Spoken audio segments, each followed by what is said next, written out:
Sabaw ng pares na kasing kapal ng makeup nung kapartner mo nung JS nyo nung high school?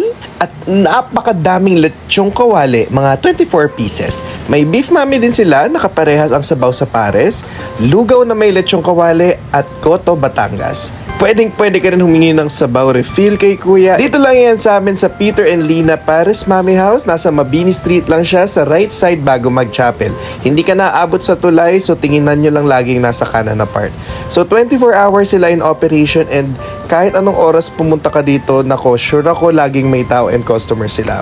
Nagsimula lang sila dito noong November 2023 at mahigit 50 kilos daw ang nauubos sila bago matapos pa ang araw sa bawat klase or variant. Nakakatuwa kasi ang dami-dami nilang pwede pantimpla dyan. Merong chili sauce, may garlic, merong chicharon. Ikaw ang bahala, ikaw ang masusunod. At may nakausap pala ako dyang isang dibel na dinadayo pa daw to from